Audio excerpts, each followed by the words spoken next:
I don't hear as much about like end of the world as I do. What is the application in the school system? And then how is my child learning? When you first heard the notion of existential risk, that like within our lifetimes, there could be a world where there is no life on Earth, our expected lifetimes, I guess. How did that hit you? What was your first thought?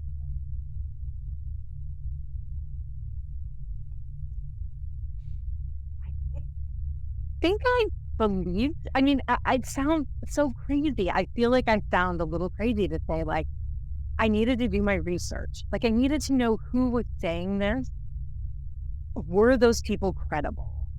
And what's been really interesting, the camps, right? The advancers versus the doomers, or they're in these camps.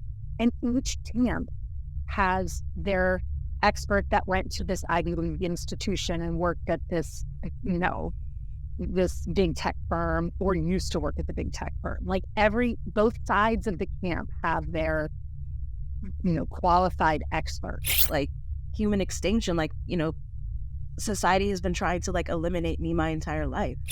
Nothing will be able to like overpower us because of what we've been able to endure and what we've been able to survive. So for me, I'm like, okay, come at me, AI. Like, it's just like come at she's throwing down the towel. Like come at me, tech bros. Like, I got you. Like, there's no way that you can like completely like erase me, because like I've been through so much. I think it needs a rebrand. I think the term AI safety is boring. I don't think anybody gets excited about it. I don't think they know what it means. It sounds like a safety moment. Like what? Like AI safety, snoozer. I think the scary part for me was that the people that created it were warning us and said, we don't know how to control it at this point. And so when you have a creator that doesn't understand it, and doesn't understand what it's doing, that's very scary. I was stunned to know that the people who make AI have no idea why it does what it does or how to control it. What did you think when you all first heard that?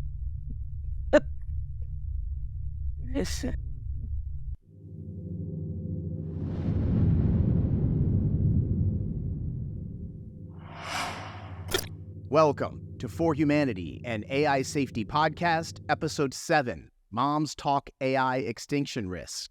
I'm John Sherman, your host. Thank you so much for joining me.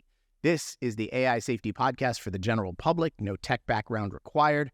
As you know, this show is exclusively about the threat of extinction from artificial intelligence. Please like, subscribe, and tell a friend about this show. And if you are on X and want to hear more about these issues on a daily basis, please follow at For Humanity Pod. Okay. So the whole point of this podcast has been to move this debate from the Silicon Valley boardroom to the family dinner table. I also, as a parent, have been wondering how anyone who works in AI could do this to their children. And that if maybe awakening the parental, maternal instincts that are so foreign to this AI safety debate could be possible and maybe even powerful. So I thought, what a better way to do that than to just do that. So I asked 3 moms to come on the show and discuss AI as an immediate threat to their children. I want to give a big thanks to Stephanie, Jen, and Crystal, our 3 moms. I asked them all to watch the first episode of this podcast before we met. I think this is a fascinating conversation, and I am thrilled to share it with you. All right. Moms, I think we made it. We made it through the gauntlet of Riverside Zooms and getting on a video conference. So nice to see you all. Nice to see you. Awesome.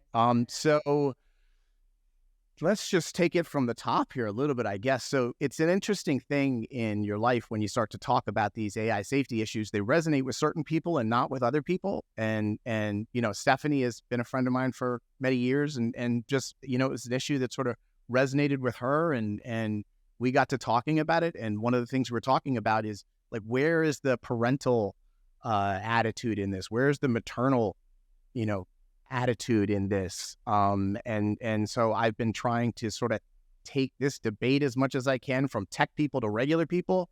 So why not just do it and take it right to the most regular people of all, the moms, right? I will say, as a father, as a son, husband, all these things, the moms make the world go round. And so I salute to all the moms everywhere. I thought we could just start off right off the top. Maybe let's just go around the horn, say who you are, tell me a little bit about your kids, and maybe what you do outside of kids, and we'll just quick shoot around the horn and then come back up to the top.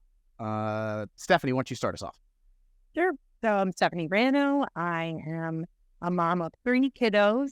My oldest is 13, my middle is 10, and my youngest is 8.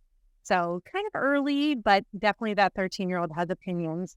2 of my kids are neurodivergent, and that is much a part of our lives. I'm really open about talking about it with anybody who will listen, just around their gifts and the places they need support. And what I do when I'm not being a mom is I do recruiting. So I do sales for a recruiting company. I've been doing staffing and recruiting for almost 20 years. And I'm really excited for this conversation and excited to share the podcast, hopefully with my kids. So watch your language, Jeff. Thank you, Stephanie. I did make a promise to our group here that I would clean up my act for the show in an effort. Maybe we can show it to the kids afterwards, so that would be great. Jen, please introduce yourself. Yes. Hello, everyone. My name is Jen White Johnson. I do identify as someone who is neurodivergent. I do have ADHD and also anxiety, and also an autoimmune disorder. So I, live along the intersections of, being Black and having a disability. And my son is also autistic, and my husband is also neurodivergent. So, we are very neurodivergent, affirming family. And it intersects with my teaching, and I also I teach graphic design within these past few years since my son was diagnosed. I do a lot of disability advocacy work, specifically under the the influence of art, and where that can kind of be used as a tool to really uplift the conversation of disability justice. So thank you for having me. Awesome. Thrilled to have you. And Crystal, please introduce yourself. Hi, everyone. My name is Crystal Putman Garcia. So I am also a mom of 3, like Stephanie. I have twins that are 9, and then I have an almost 7-year-old, so 6 right now.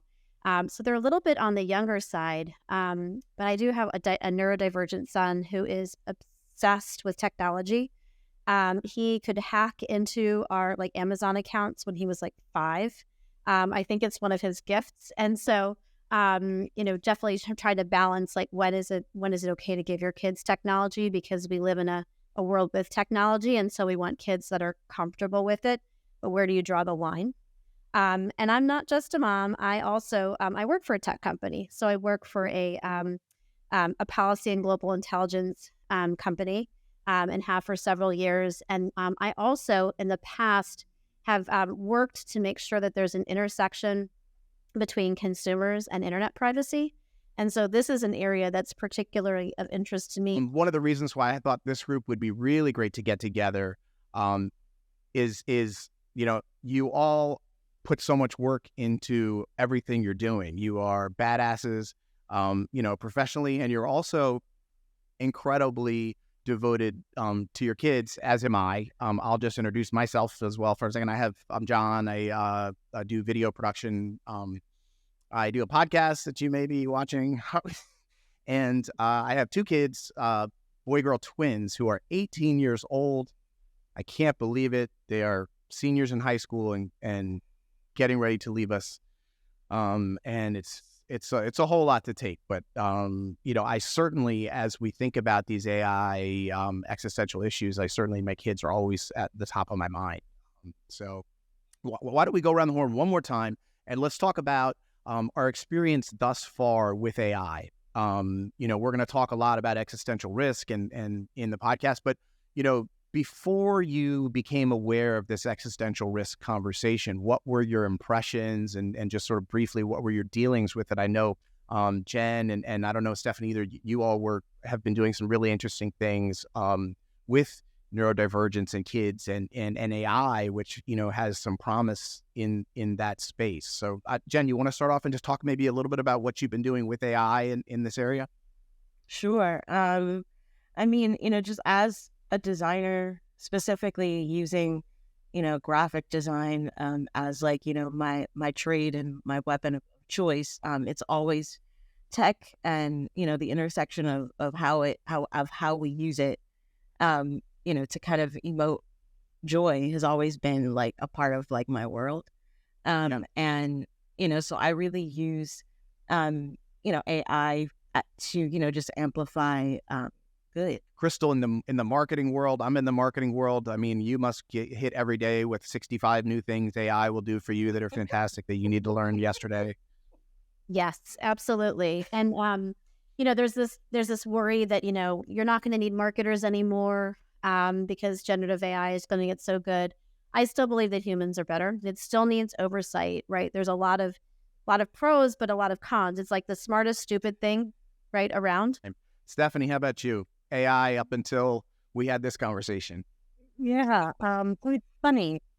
Back in this time last year, I was sent a link by a consultant that we work with, a tech consultant that we work with, who also does some strategy with us, to ChatGPT.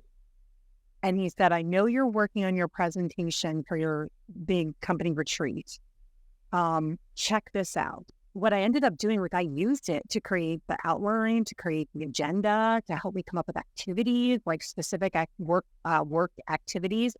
And it was awesome. And I was like, oh my gosh, this is great. But I think it's different. Like the position we're in now with generative AI and the like race to get to generalized artificial intelligence? AGI, artificial general intelligence. Yeah. Artificial general intelligence. That to me is a different story. And that's where I start to get nervous. And that's where my kids start to call me a flat earther. Well, I think Stephanie did because they have. They have, and it's the access, right? So you've used it, it's been embedded in the things that you've been using, but now they have direct access to it in a way that's different, right? Yeah, I mean, I think when we all actually got to use it, like it was one thing to hear about this thing, artificial intelligence, and then ChatGPT 4 came out and some friend of us talked us into logging into it and signing up and checking it out. And you were like, oh my God, this is fundamentally different from anything ever before. So that will lead me into my next question. And this can go to anyone. When you first heard the notion of existential risk, that like within our lifetimes, there could be a world where there is no life on Earth, our expected lifetimes, I guess. How did that hit you? What was your first thought?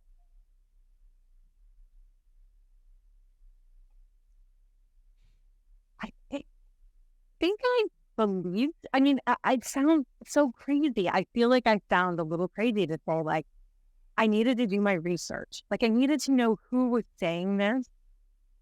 Were those people credible? And where it's been really interesting, the camps, right? The advancers versus the doomers, or they're in these camps.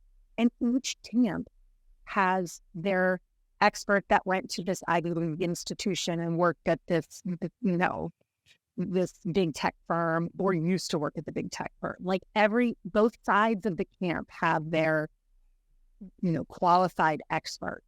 Yeah. So, it's really like sifting through, I think, for me, and going like, well, in my gut, because we all, as a parent, as mom, we all have the gut instinct, which says, I don't know, something doesn't seem right. And then when you start to see the onion peel away, like with that mess with Sam Altman, like when you start to go like, wait a minute, like what is going on with the, no offense, like boys and their toys? that's all about the greed and all about the money. And, oh, it used to be a nonprofit, but now it's not. Now we're focused on profit. Well, wait a minute. Like, wasn't your origin of your company focused on the good of humanity?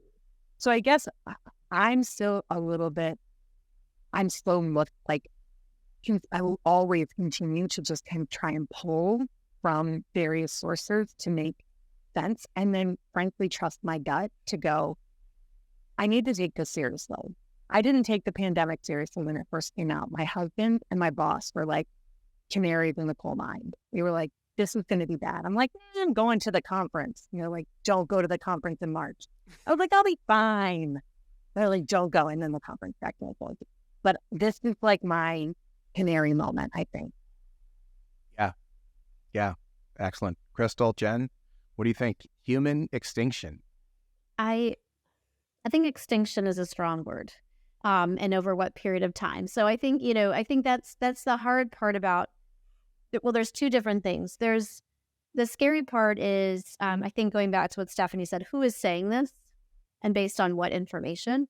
I think the scary part for me was that the people that created it were warning us and said, we don't know how to control it at this point. And so when you have a creator that doesn't understand it, and doesn't understand what it's doing, that's very scary to me. That's the first thing that worried me. The second thing that worried me is you look at social media, etc., and these things were created so that you cannot, like as humans, like you can't win against it, right? Like you become addicted to it. You can't help it. And so I think those are the two things that concern me, is you can see how social media spreads misinformation, right? So if you think about, it's something that the people that created it can't control, and you have this, and then the people that created it are warning you about it, and then you've seen just implications from not generative AI, but a tool like social media that does use it, that's spreading misinformation. You can see how the risks could be there. So I'm not fully doom and gloom, like the human race is going away, but I think it's very concerning. And if you don't have people stepping in to take a stronger role in managing against it, then it becomes scarier. Yeah, for sure. Jen? Yeah, I mean, I still think that it takes us as humans to be able to, make a lot of these tools do what we want them to do. I've watched my friends, I've watched other artists, my husband, like use them to the fullest extent, and still there's still essences of the person, the human that exists within the creations. And that's what I really love the most, is like, how can we kind of coexist in the world that essentially we've built, sort of. Yeah.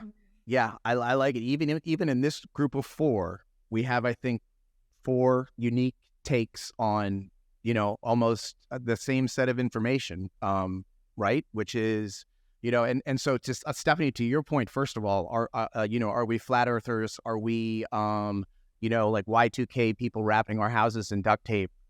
The answer is no. I wish we, honestly, I wish we were. I hope we are.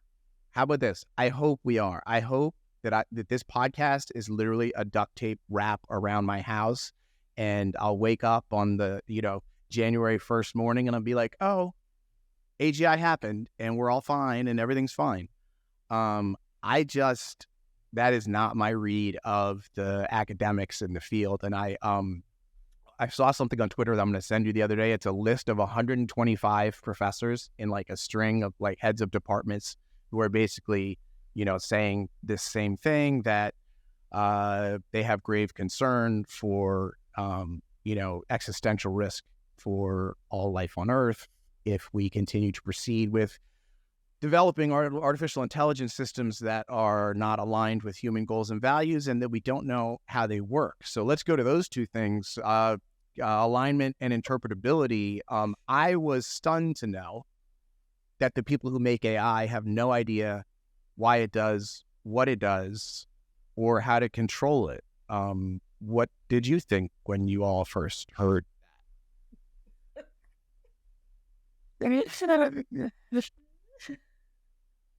Anyone who wants that one. I mean, Crystal, I'll go with you, because if someone came to you and said, hey, I want to get this new product for our department, it has tremendous power. It could make us the best company on earth or kill everyone in the building. I don't know how it works. And That's the scary part that I had mentioned earlier, is that the people that created it don't fully understand it, and they don't know necessarily how to necessarily stop parts of it. And I think that's the most concerning part. I think that goes back to, I believe, Jen's part. You have to have a human interaction, and you have to create rules around the use of it, or else it's going to go into the hands of bad players. You can't say that everyone's going to use it for good things, because that's just not true. And so how are we, as human beings, as companies, as governments, as moms, as human beings, going to all work together to make sure it's being used for the right reasons? Because we've all experienced the good in it. We've also seen how it can fail, right? You look at it, you're like, well, that's not right. And so that's where I think the human mind currently is different, is we can differentiate between those two things. But I think there's a point where it's hard to do that. And that's what concerns me. Yeah. Stephanie? Yeah, no, I agree. Definitely. I think it's shocking, but not shocking, that people would want to run fast towards advancement and towards being the first, like being the first company, the first person, the first team. It's interesting, right? I almost wish we had someone that maybe ascribes to more of like certain values. I don't know, like, and maybe you guys do. But in listening, John had recommended Mo Gaudet, who has a book called Scary Smart. He was with this Google X at the time for like 10 years. And he even says, like, kind of the Western drive to make more money and just succeed and by any measure and get to the top. And it doesn't matter who you leave in your wake. We want to say that that's not the case, but it's so very much the case. And so I think as moms too, it's hard to parent kids when it's, when you got the pressure of social media or of your friends' kids or of advancement on what school, and, you're fighting that already all the time. And then you sort of, you blow that out, in this world of AI. And how else are the systems supposed to learn other than our inputs? And if our inputs are all for like the basis parts of who we are as humans, then that's not great. Like, that's only setting up these systems to be based in the way that they pursue. And so it really worries me. I also am aware that, like, we're cognitively dissonant people as human beings. I don't know that AI systems, or maybe they'll be able to do that. I don't know. I feel like that might be a human win. Like, hey, I can hold two very opposing ideas at the same time. Like, I am a practicing Catholic, and I also am really worried about existential crisis, but I'm not worried to a point where I can't get out of bed, or where I can't go to work, or I can't parent my kids. So because I think at the core, I have this faith that, like, is my belief, and says, like, you can't, like, offer that up. You can't worry about that. So I don't know if that makes sense. And like I'm very concerned, and also I can't live daily, day in and day out from a place of completely other fear. We just Yeah, no, absolutely. Elon Musk was asked about it recently, and he said, he has existential fears of AI, and says it openly, and says in 2016 he had spent a lot of sleepless nights worried about what I'm worried about right now, but that he has come to peace with it because he's decided that there's no more interesting time to be alive as a human. So he will sacrifice the potential for extinction with the excitement of living the most exciting life of any human generation. I don't know that I can quite get there, but I did find something in that that was a little helpful. Here's the question I have for you all, and then I'll throw it to you, Jen. Where are the women in this whole thing? A lot of people have seen my first podcast. I appreciate that y'all watched it, and this is a very male dominated thing that is happening to the world. Where are the women and what are your thoughts about it, Jen?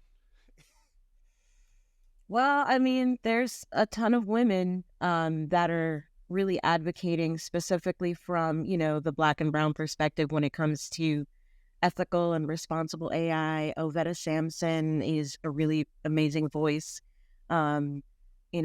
Gerald Thomas, who are specifically working to address the conversation on representation. Because I feel like the conversation shifts when you're asking, Black and brown folks to say, okay, well, what will you do with AI? What will you do with these tools, and how will you make them radical, and what will they look like when they're kind of placed in the hands of multiply marginalized people who have always been denied access for these specific tools to create and build the worlds that they specifically want to see. The tools that they want to see, that have been, kind of denied. And so I feel like making sure that we can kind of have space, and I have like my LinkedIn open, and, being able to just, like, okay, yeah, well, who's having these conversations? And I really love that the language specifically has been evolved into incorporating responsibility, equity, being able to, and I love that, Black women who are invested in machine learning and, Gen AI are leading those conversations. So, it, like I said, like it begins to shift when the conversation is put in the hands of the multiply marginalized. Sure. Thank you. No, and I feel like there's a maternal attitude missing to this whole thing. Like, it's like some 30-year-old guys are like, hey, I got this car, it goes super fast, I'm gonna go race it at 300 miles on the highway, and nobody's being like, you might hurt someone. Don't, you might want to think twice about that. Have you thought about the other people? Crystal, Stephanie, any thoughts about the male domination of this suicide cult? So it's funny, John, because as you asked this, last week I saw this woman, Danny Herrera. She was like this AI advocate. She posted about the New York Times article. So I think, there is complicity particularly in media, that if you're going to cover like the 12 game changers and leaders in AI, you can't find a woman. And she was like, lazy. And it's totally right. Lazy reporting, lazy coverage. I'm not calling you lazy, John, I promise. But it's like, because you were like, I didn't have any in mind. And I was like, I looked hard. I really, yeah. But she posted this, and she had over 600 comments of people. And out of those, like, probably, let's just even think half were listing women leaders in AI. And what's really interesting, just a couple that she mentioned, E.P. Lee, Rana El Talubi, Margaret Mitchell, Tim Gibrew, Kieran Snyder, Daniela Braga, Joy Bulamini. All these women, the stuff they're doing is around gender bias and around like ethics and around safety and around all the stuff. And you're like, yeah. So give them coverage. Yeah. Thing that we're saying in this, like, that are core to this conversation around how do we protect our, I think there's a real issue when it comes to coverage, and people, and the New York Times got planned and as they should have. Yeah. Right. You got a little hot about that one. I didn't use swear words, but I got hot. I agree with you. I think, I do think there are a lot of women that are doing things. I don't think they're getting the coverage. To Stephanie's point earlier, I also think there's an interesting part to it about geography. And so you see women and men, right, in the EU, it's always more kind of risk averse when it comes to technology. If you look at privacy, so I have a background in privacy, the strongest privacy laws are in the EU. And then in the US, it usually goes to California next, and then it might go federal at that point. I think you're seeing that in AI. And so so I think you also have to look geographically. In the U.S., we are capitalistic. We're going to go for whoever is going to make the most money quickly. I think the EU has more of a familial kind of community sense than the U.S., and then you're going to see that play out. So I'm curious how the EU standards are going to impact the U.S. And other parts of the world. So I'm not sure. I think there's a male versus female U.S. coverage, but there's some really interesting work happening geographically as well. Yeah, that's super interesting. No, I absolutely believe there are women doing incredible things in AI. I think they're not getting any coverage, and I think that it's also just really hard for those sort of stories to break through because it's so male dominated at the top that it's a real problem, and it's a problem in bias, and it's a problem in what I want to talk about today, which is some 30-year-old guys believing that they have been authorized to exercise existential risk on behalf of us. Like they go to work today thinking that somehow it's reasonable and appropriate for them to toy with all of us dying.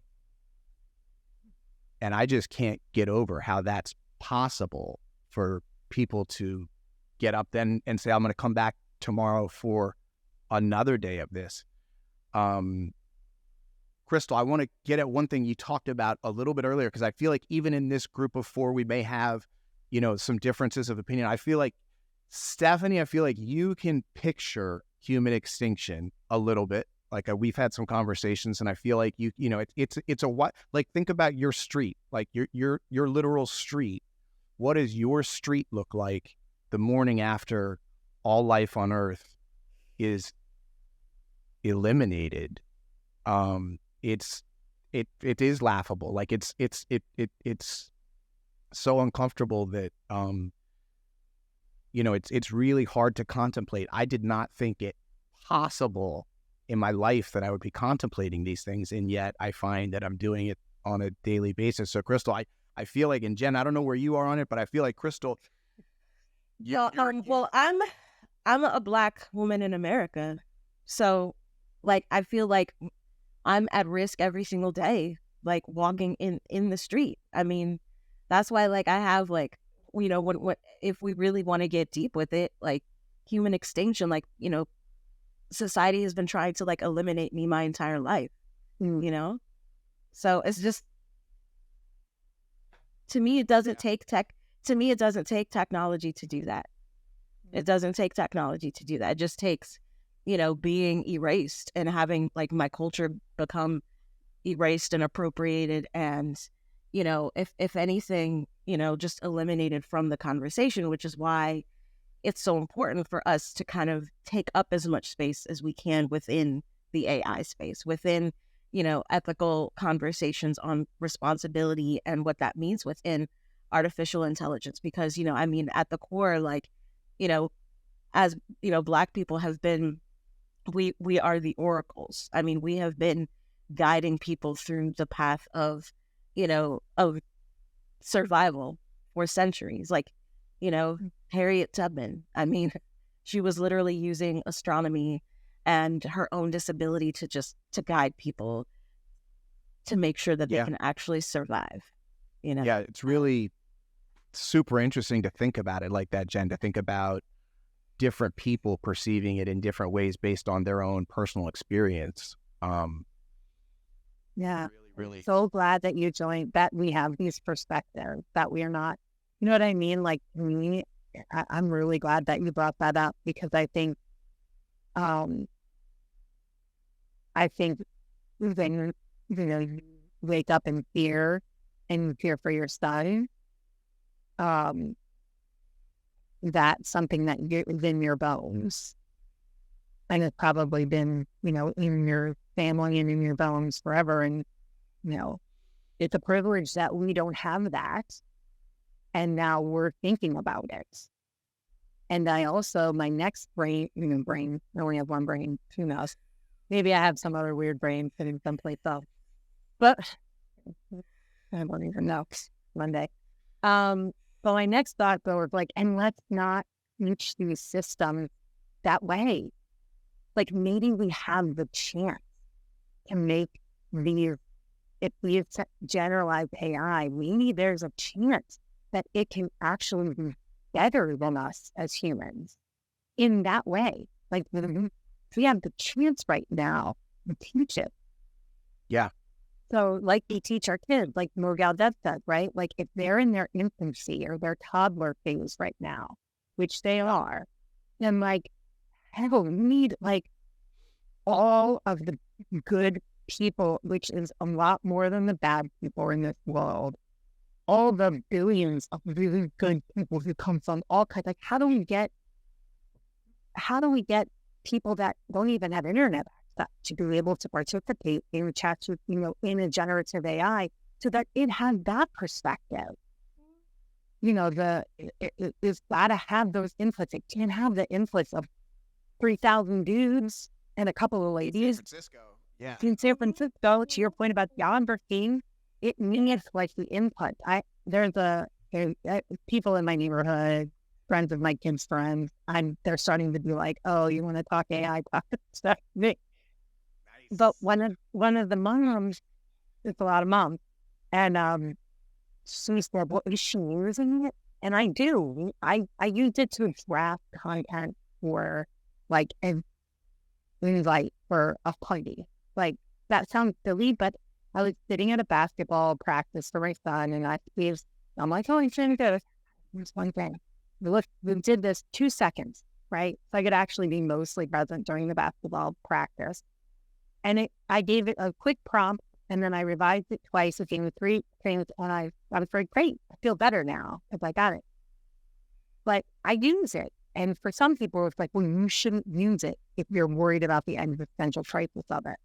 Right. You got to use it, right? Right. Absolutely. And that's what I was talking. Yes. I firmly believe that, 99% of the AI out there is totally safe and should be used. And there's a lot of incredible benefits we could get from it. Like a lot of the safety research experts say, if we just paused for 20 years and just dealt with the tech we have now, for 20 years, we could get incredible benefits for health and medical and scientific breakthroughs and all these kinds of things. But we appear to be racing towards it much more quickly than that. What do you all hear in your conversations with your friends, with other moms out there at the park, at the water cooler, whatever? What is the tenor and tone of the conversation at this moment here in December of 2023, the year AI came out and we all learned about it? How do you feel like people are feeling?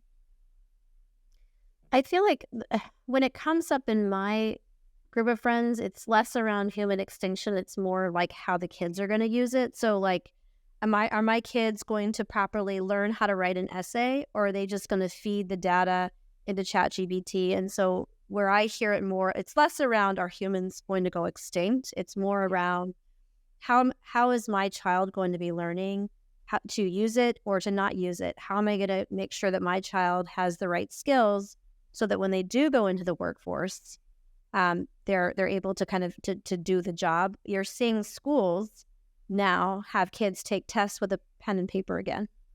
I'm seeing several universities doing that. Who would have thought that? Because they want to make sure they can still write an essay. So I think it's going to be interesting as parents, and then the education system as well. So how do you make sure your kids are learning? So I don't hear as much about like end of the world as I do what is the application in the school system, and then how is my child learning? Exactly. Yep. Yeah. Yep. Yeah. No, I hear a lot of that, and I'm actually gonna circle right back to what Jen was talking about just a second ago, because I had something I want to talk about, which is, so I started this podcast 7 weeks ago, was working on it for a couple months before that, and it was it was all coming together right around the October 7th attacks in Israel. And kind of, to what you're saying, Jen, it's like, people feel directly threatened on a personal, emotional level in different ways at all times. And it's really hard for this very abstract issue of AI safety, something inside a computer system, to emotionally resonate in the way these very personal, very direct threats do. And I sort of don't know the way around that. Like, I don't know the way this really amorphous thing can compete with these other causes that are so visceral for people. And I don't know the answer. I'm just putting it out there, and I don't know that there is a good answer. Like I think people that are focused on issues of immediate human suffering and human condition, I can't come in and say, hey, everybody should drop what they're doing and go work on AI safety and forget about anti-Semitism and racism and all the horrible things hate and all of the horrible things on the planet. Like, people working on those causes have to continue.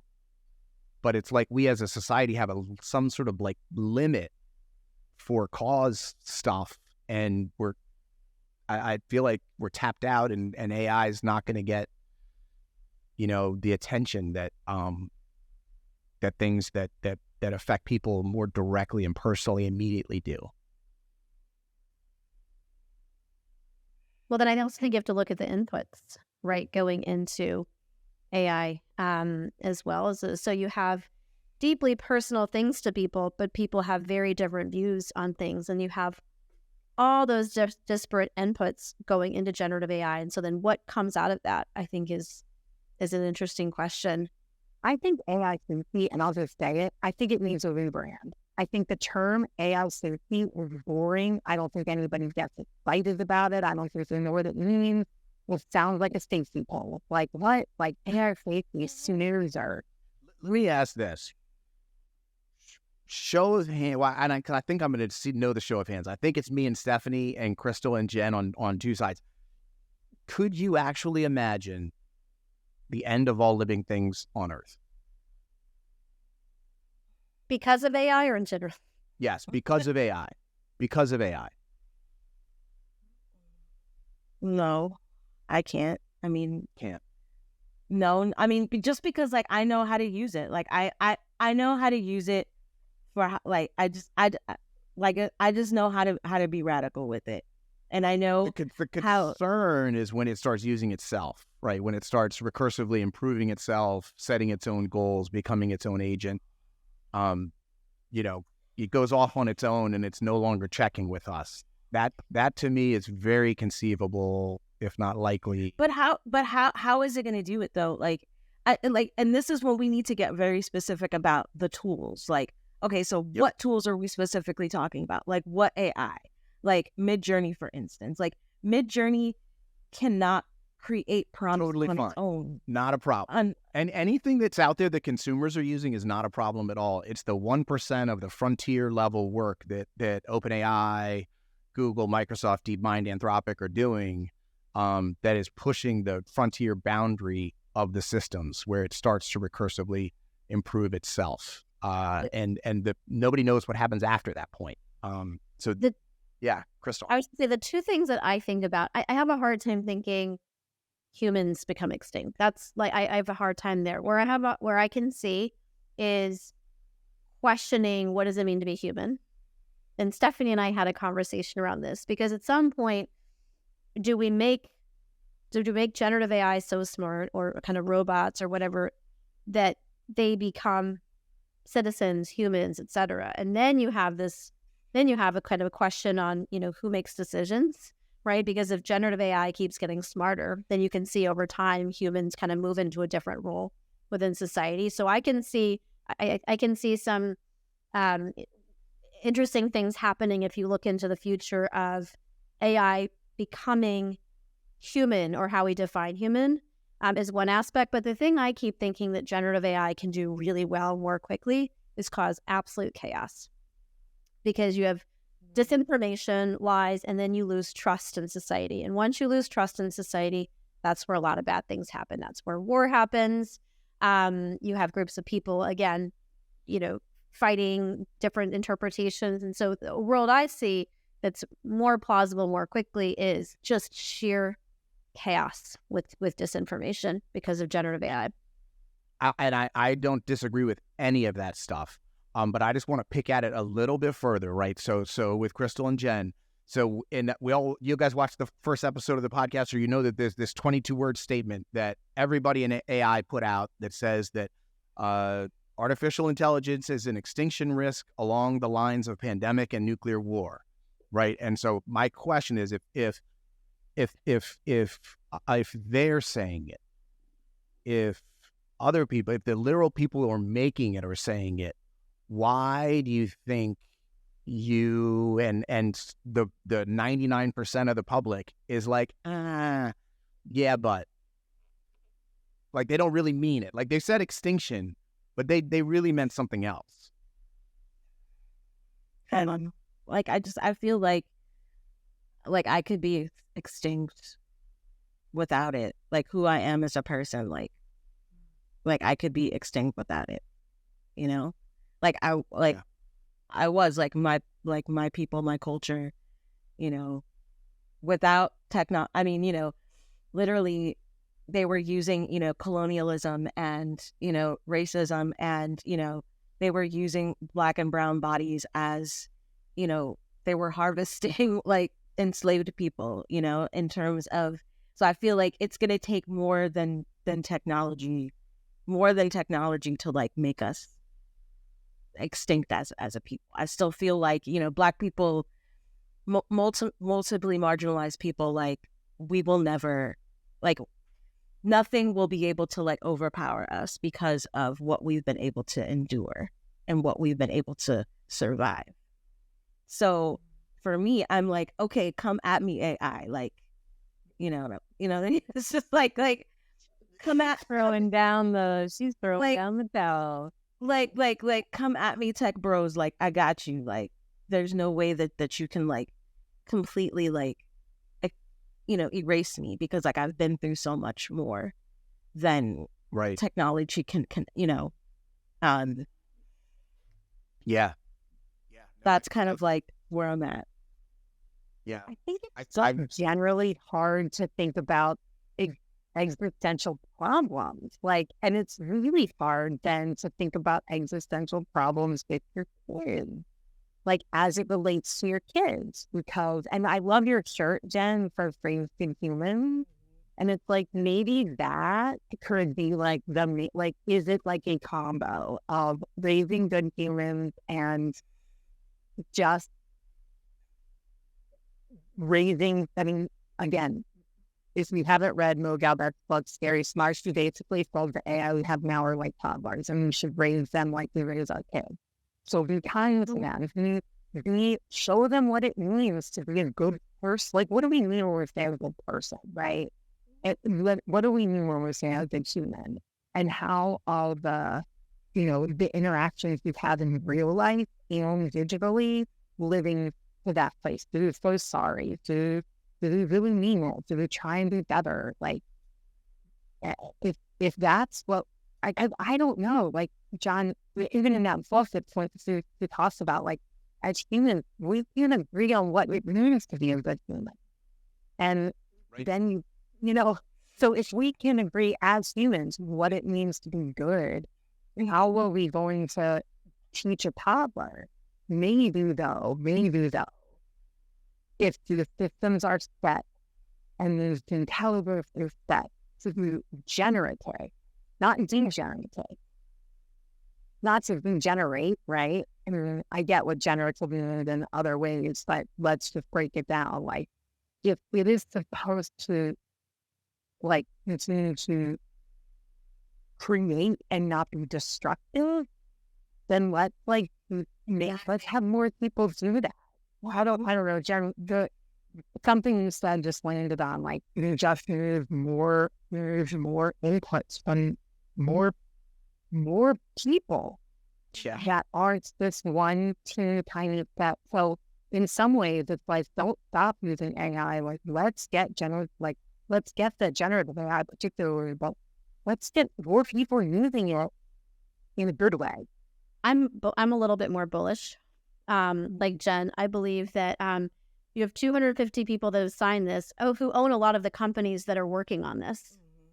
So the people that are saying it's a risk also have the power to put guardrails and to serve as leaders. And I also believe that, so if they say that's a problem and we want to do something about it, that's a good thing. You've got, EU, you're always going to have the regulation come in. Governments tend to be slower.